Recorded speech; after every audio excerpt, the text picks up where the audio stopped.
you too. Hey, you too. It's Billionaire Collins back again.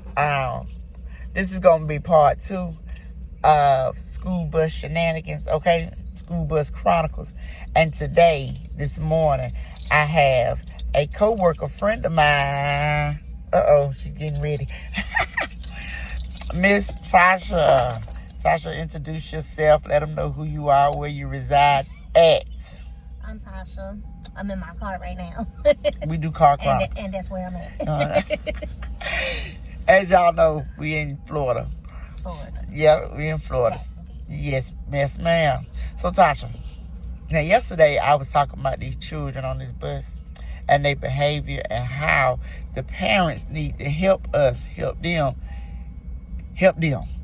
Because they be getting up, they're cutting up, and they give us the business sometimes. They be cursing and standing up, eating. Let the people know. Sometimes they just be horrible. They be horrible. You have kids that don't want to stay in their seat. Kids that want to sneak snacks. Kids that just so reckless. But they're not our kids. So you know how we would be at home and just want to give them one of these real quick. Sit down. Mm-hmm. We can't do that. Mm-hmm. So it would be good for the parents to help us, help them.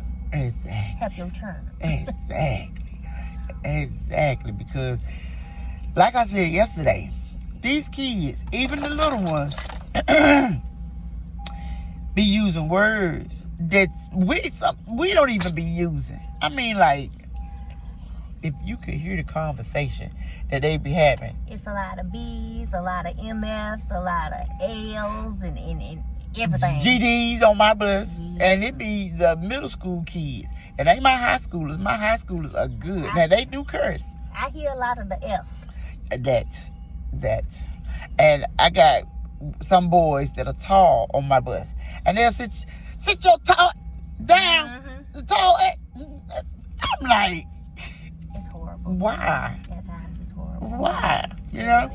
It really is. We go through a lot. And like I said, some of the bus drivers, or we as bus drivers, feel like we are the low man on the totem pole. We get the short end of the stick. We don't get credit for stuff. We get blamed for some things. And then for the kids to get up there and give us a bad day. Unnecessary. Right. It's not fair. It's not cool.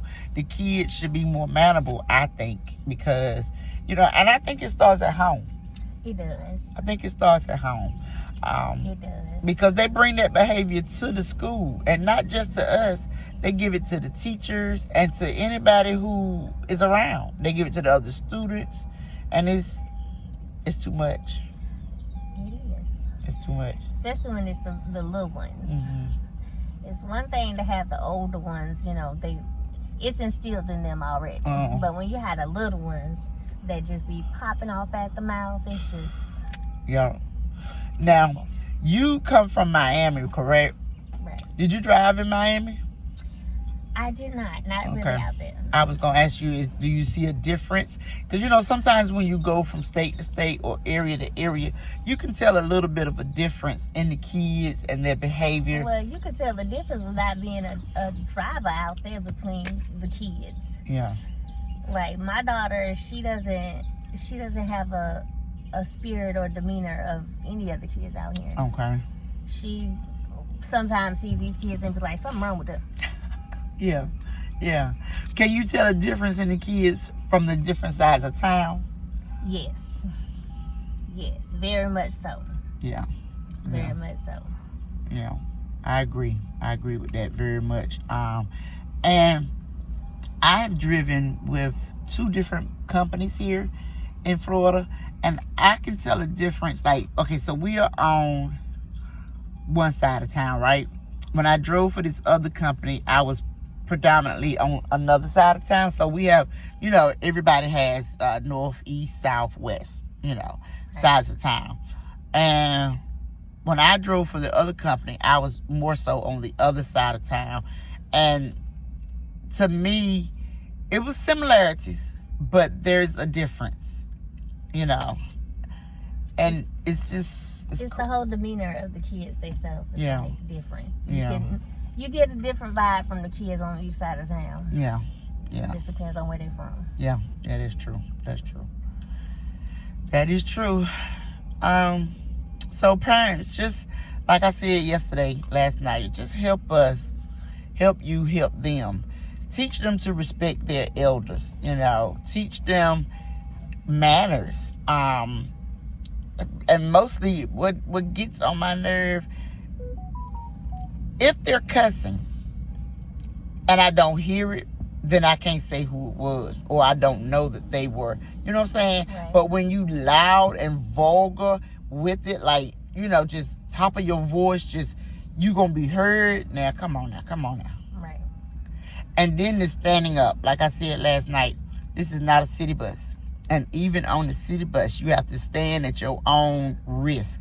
These kids, I said watch videos of bus accidents with kids on them.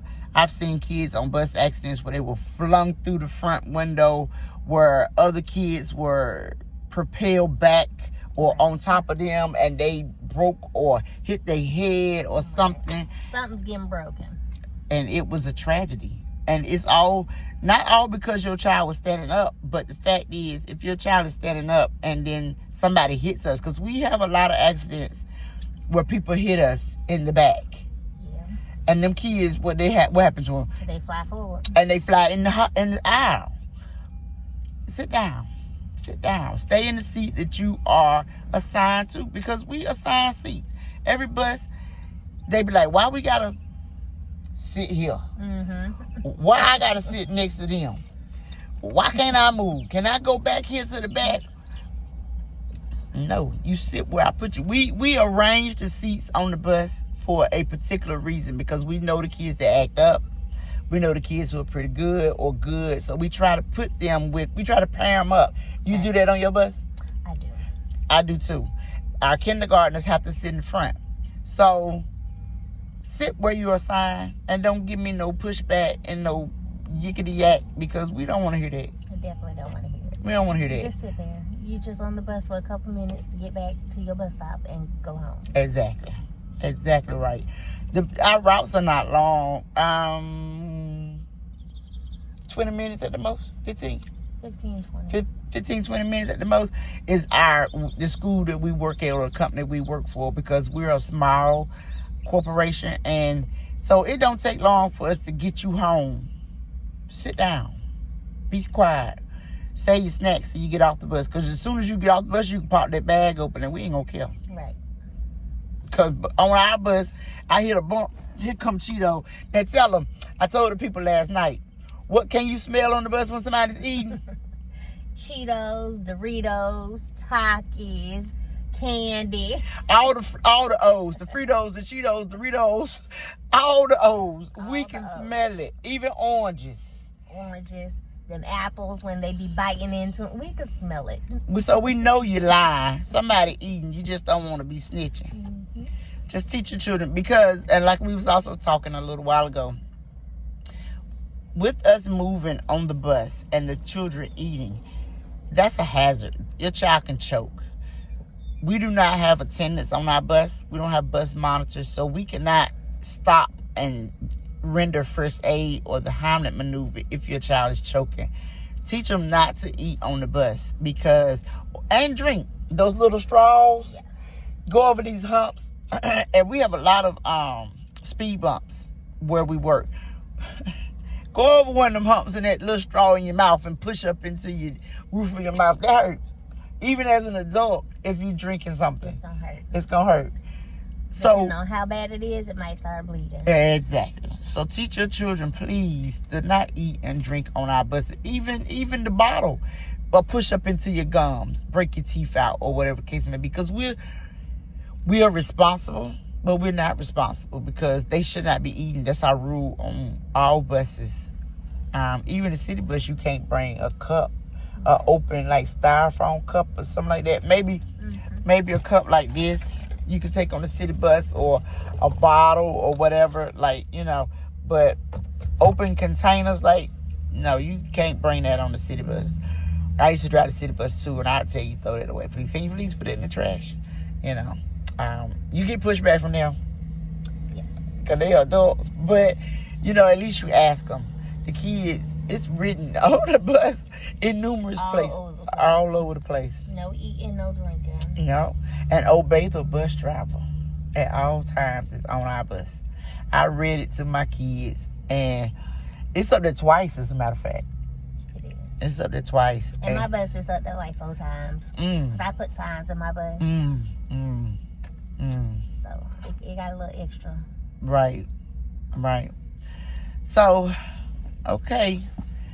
YouTubers, thank you for watching. I just wanted to come up here with one of my friends that I work with. I asked her permission, but she was cool with coming up here and talking with y'all. Don't let her fool you. Yeah, I did. Anyway, y'all have a great day. See y'all tomorrow. And help us, help you, help your children. Be safe on these buses. Please and thank you. Goodbye.